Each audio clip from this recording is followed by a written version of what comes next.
এতিয়া আপোনালোকৰ চুলি সৰা আৰম্ভ হৈছে বা চুলি সৰি যায়, তেতিয়াহ'লে আপোনালোকে গাইজ বেলেগ প্ৰডাক্ট ইউজ কৰিব নালাগে।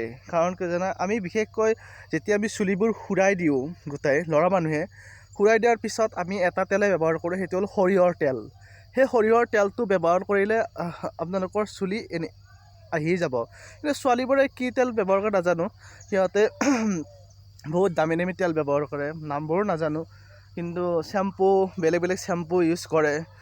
শ্যাম্পু বেছিকৈ ইউজ নকৰিব, শ্যাম্পু বেছিকৈ ইউজ কৰিলেও বেয়া। কিন্তু কিছুমান শ্যাম্পু আছে ভাল ভাল শ্যাম্পু, সেইটো নকওঁ, ইউজ কৰিলে ভাল।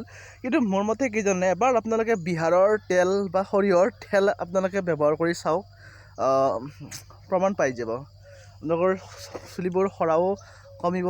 আৰু মই বিধান দিয়া মানুহ হয় দিয়ক, কিন্তু মই জাষ্ট কথাটো কৈছোঁ। কাৰণ আমি যেতিয়া এজন মানুহ মৰিলে দহাৰ সময়ত, দহাত আমি কি কৰোঁ, চুলিবোৰ সুৰাই দিওঁ। সুৰাই দিয়াৰ পিছত আমি কিন্তু বেলেগ তেল কিন্তু ইউজ নকৰোঁ, সেইটো হ'ল মিঠাতেল ইউজ কৰোঁ বা বিহাৰৰ তেলটো আমি ইউজ কৰোঁ। ইউজ কৰাৰ পিছত কিন্তু যেতিয়া এসপ্তাহ দুসপ্তাহ যাব, লাহে লাহে সেই চুলিবোৰ মানে ভাল হৈ আহে আৰু চুলিবোৰ মজবুত হয় গাইজ।